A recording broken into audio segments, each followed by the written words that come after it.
이는 비와 눈이 하늘로부터 내려서 그리로 되돌아가지 아니하고 땅을 적셔서 소출이 나게 하며 싹이 나게 하여 파종하는 자에게는 종자를 주며 먹는 자에게는 양식을 줌과 같이 내 입에서 나가는 말도 이와 같이 헛되이 내게로 되돌아오지 아니하고 나의 기뻐하는 뜻을 이루며 내가 보낸 일에 형통함이니라. 너희는 기쁨으로 나아가며 평안히 인도함을 받을 것이요 산들과 언덕들이 너희 앞에서 노래를 바라고 들의 모든 나무가 손뼉을 칠 것이며 잣나무는 가시나무를 대신하여 나며 화석류는 찔레를 대신하여 날 것이라. 이것이 여호와의 기념이 되며 영용한 표정이 되어 끊어지지 아니하리라. 아멘. 우리 함께 인사합니다. 하나님께서 우리와 함께 하십니다. 하나님의 사랑과 은혜가 오늘 예배자리 가운데 가득하기를 간절히 축원합니다. 아주 습하고 무더운 날씨가 여러분 이어지고 있습니다. 더우시죠?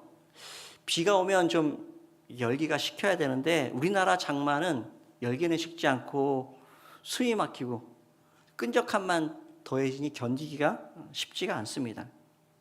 중부 지방에는 이번 폭우로 인해서 피해를 입은 분들도 제법 있다고 합니다.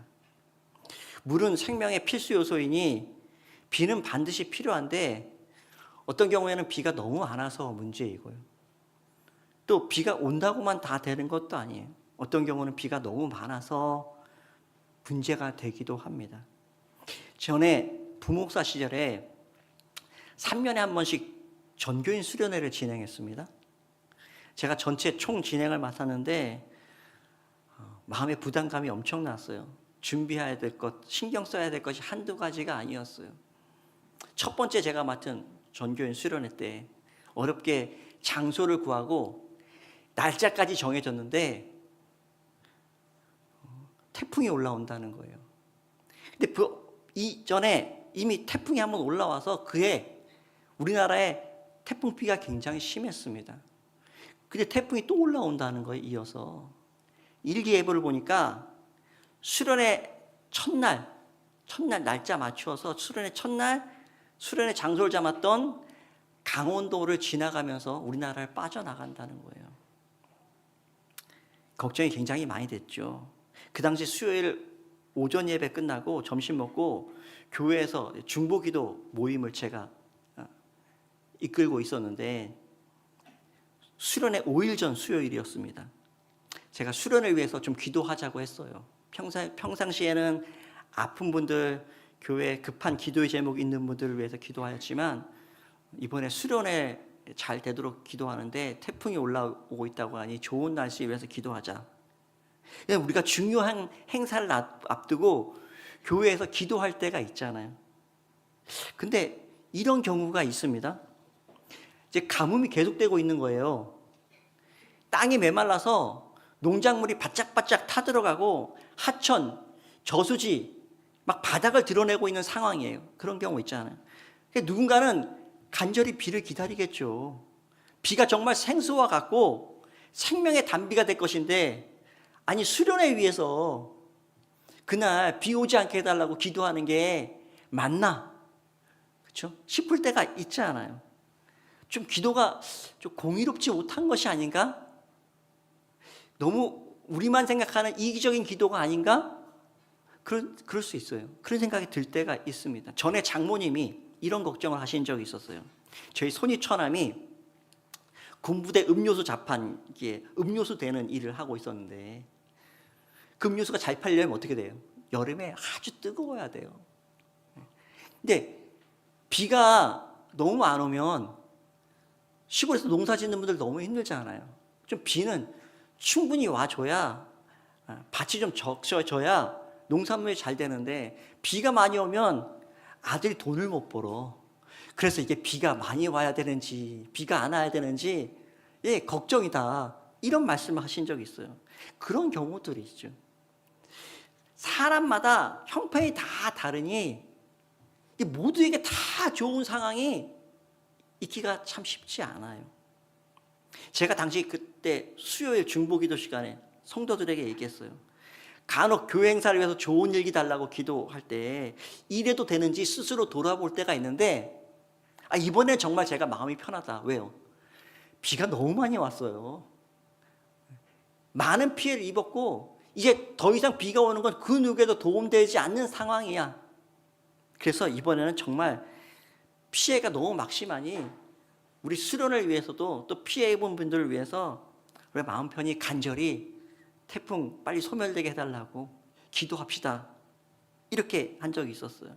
일단 제 마음이 너무 급했어요. 다급했어요. 수련회 그 태풍 올라오면 이거 어떻게 해야 되나, 취소를 하면 또 어떤 결정을 해야 되고 어떻게 진행해야 되나, 제가 일단 다급해가지고 기도하자고 했던 것인데, 어쨌든 감사하게도 그때 올라오는 태풍이 빠르게 약해져서 큰 피해들이 없었고 수련회 바로 전날 소멸되었습니다. 오늘 우리가 보는 성경 55장의 말씀인데요, 이사야서의 내용을 긴 내용이죠. 이걸 몇 단락으로 나누었을 때 한 단락의 내용을 결론 짓는 말씀, 결론의 말씀이 오늘 우리가 보는 55장에 담겨 있는데, 여기에도 비에 관한 내용이 나옵니다.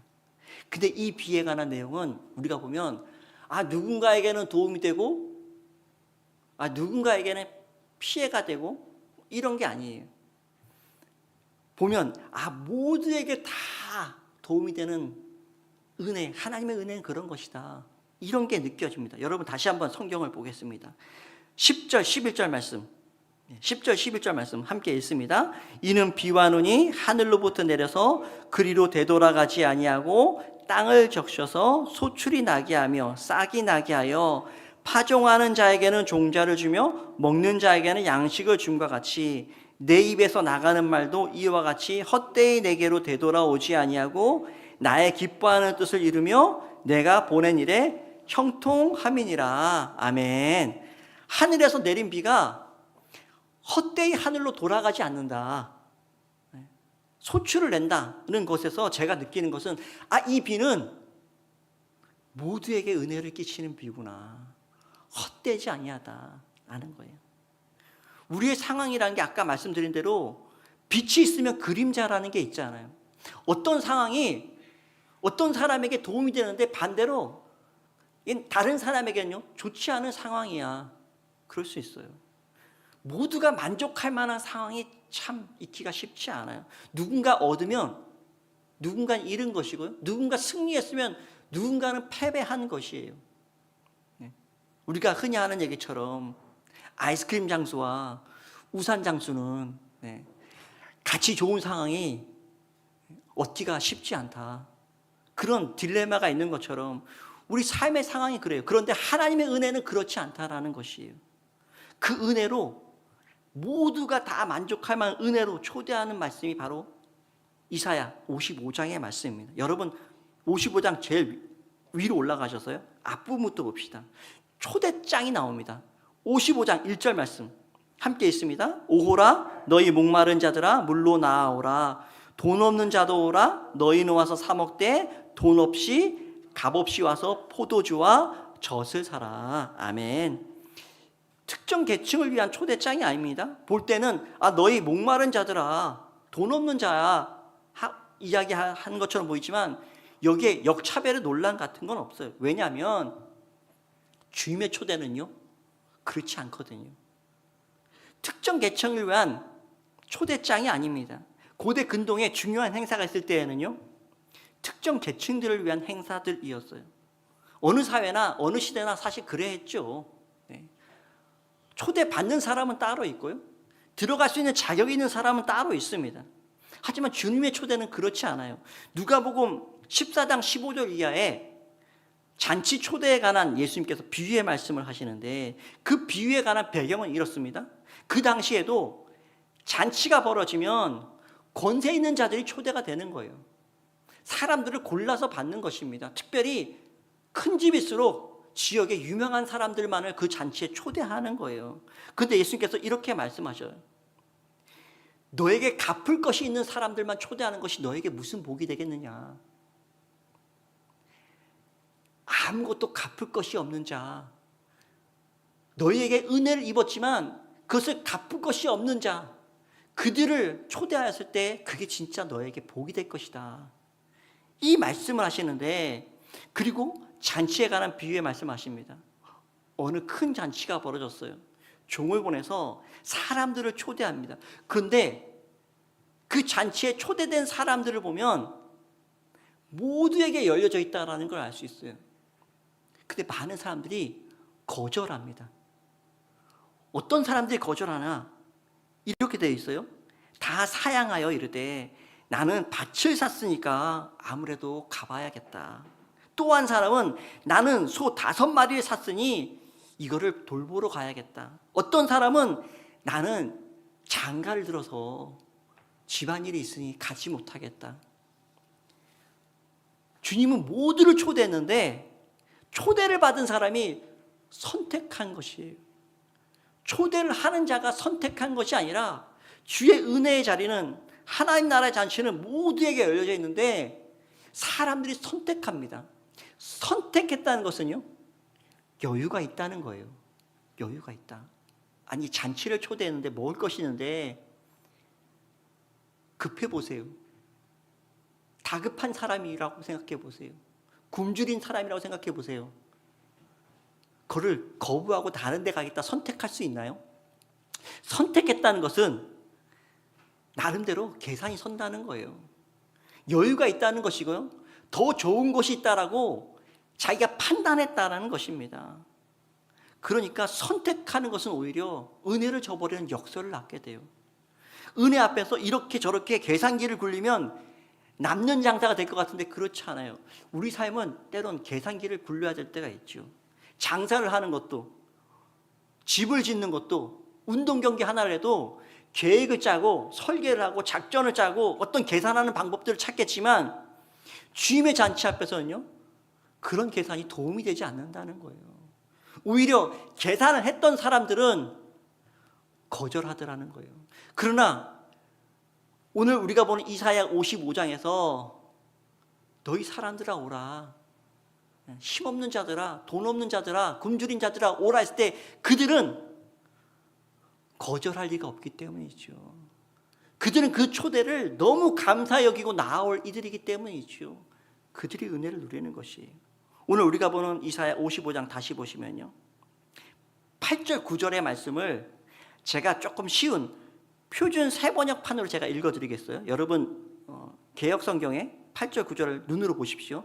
나의 생각은 너희 생각과 다르며 너희의 길은 나의 길과 다르다. 주께서 하신 말씀이다. 하늘이 땅보다 높듯이 나의 길은 너희의 길보다 높으며 나의 생각은 너희의 생각보다 높다. 인간의 판단, 계산, 이해를 닫아라. 은혜의 담비 안으로 그저 들어와라. 하나님의 일들은 우리가 판단할 수 없다는 거예요. 우리 삶이 계산한다고 다 되던가요? 우리가 계획한 대로만 인생이 풀리던가요? 그런 사람이 몇몇 있겠지만 대부분 그렇지 않아요. 그런데 심지어 하나님의 일들 앞에서 우리가 뭘 계산하고 뭘 재겠어요? 네.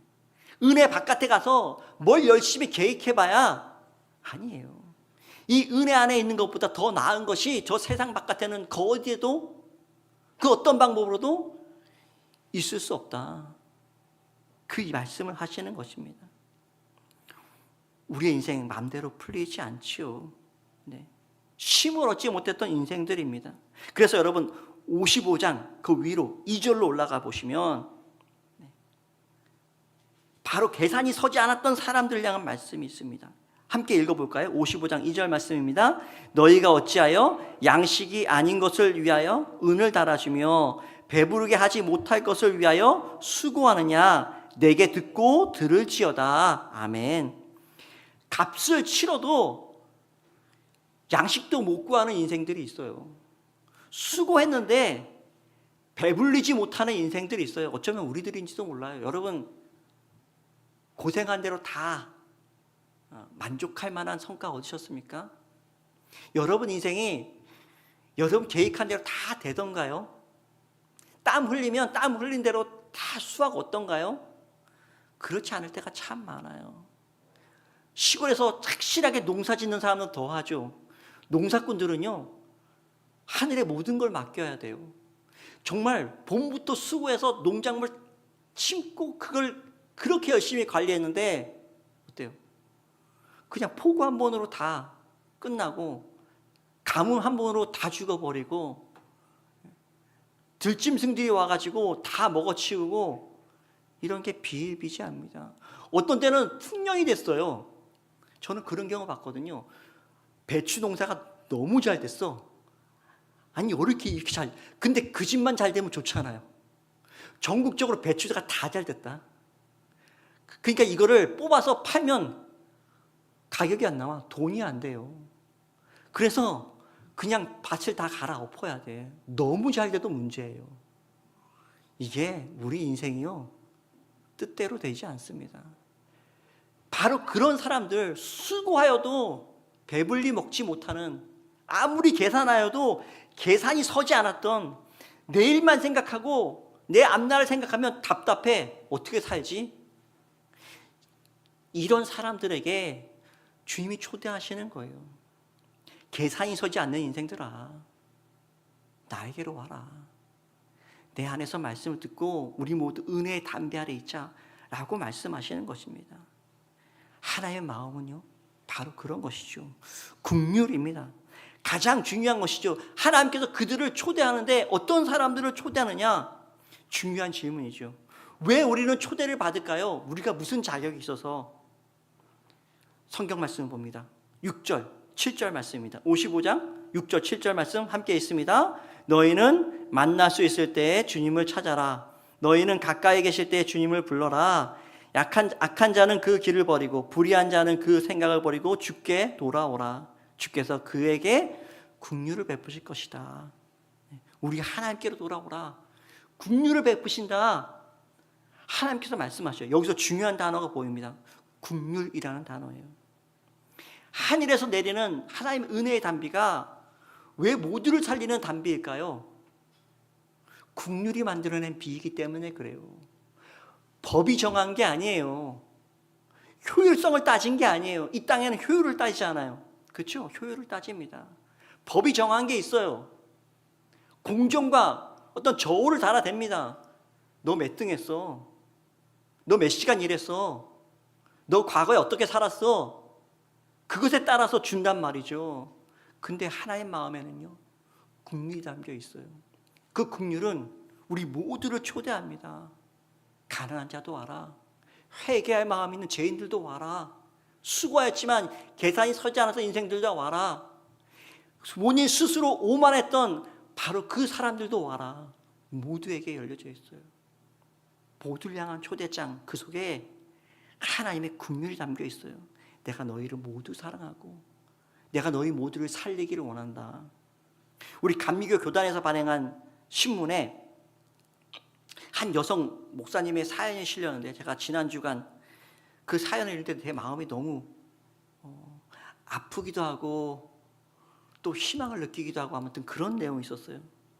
이 목사님이, 남편도 목사님이신 것 같아요. 사별한 지 1년이 되었다고 합니다. 삶의 동반자였고 함께 시골, 깡시골에서 교회를 개척했고 함께 섬겼던 동역자이기도 했는데, 그 남편분의 마지막 7년은요, 두 번째 찾아왔던 뇌출혈로 인해서 중증 와상 환자가 되었고, 그 7년 동안 이 여자 목사님은요 24시간 남편을 돌보는 간병의 세월이었습니다. 자기 인생의 가장 힘겨운 인생의 시험대였다. 내 안에 지금까지 알았던 내 자아, 거짓된 자아가 해체되는 경험을 했던 시간이었다고 합니다. 24시간 누워만 있는 남편 옆에서 대소변 받아내는 일을 7년 동안 한 거예요. 그러면서 나는 어디까지 사랑할 수 있을까? 끊임없이 질문을 던졌다는 것입니다. 이 뇌출혈 후유증으로, 특별히 이 남편 되신 분은요, 밤에만 소변을 몰아서 본대요. 그러니까 어떨까요? 간병하는 사람은 단 하루라도 밤에 깨지 않고 자보는 것이 소원이었던 시간이었다고 합니다. 우리 그런 경험 안 해본 사람들은 안 해봤지만 느끼는 게 정말 너무 힘들었겠다. 그죠? 백엔잎을 눈물로 적시는 세월들이었다고 합니다. 한때 이분이요? 힘겹게 간병하는 사람들을 보면서 피상적으로나마 정말 힘들겠다. 본인도 그랬대요. 근데 이게 이제는 어때요? 자신의 실체적인 경험이 되고 만 것이에요. 그럼에도 견딜 수 있었던 그 7년의 세월을 견디고 남편이 그랬대요. 나 병원에서 죽고 싶지 않다. 당신 품에서 죽고 싶다. 그래서 집에서 7년을 대소원 받아내고 간병하다가 하늘나라로 가셨다고 합니다. 7년을 어떻게 견딜 수 있었을까? 그분이 이렇게 말합니다. 사랑의 가장 마지막 종착지가 국률이라는 것을 알게 되었다. 인간의 사랑이 불완전하잖아요. 달콤한 사랑만 가지고 견딜 수 없는 상황들이 얼마나 많아요. 인간의 사랑은 연약하고 변질되고 배신하고 이런 건 많잖아요. 그런데 무너지지 않고 견딜 수 있었던 것은 그 안에 숨겨있는 오늘 본문의 말씀처럼 하나님의 국률이죠. 사랑보다 더 큰 모든 것을 견뎌내는 국률의 마음, 하나님께서 이 국률의 마음을 그 안에 마치 표현하자면 세포 하나하나에도 심겨 놓으신 것 같았다. 그때 그 시간들이 국률로 채우셔서 이겨낼 수 있었다는 것이에요.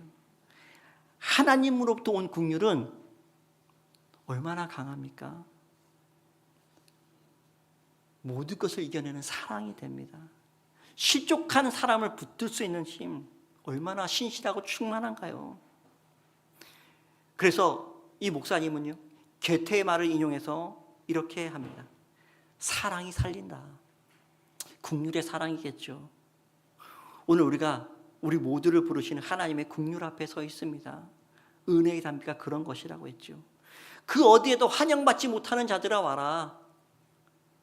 인간의 연약함 앞에 때론 사랑마저도 무너졌던 경험이 있던 자들아 와라. 그 어떤 수고에도 결실을 얻지 못했고 계산이 서지 않는 사람들아 와라. 우리는요 모두 그런 초대로 이곳에 와 있습니다.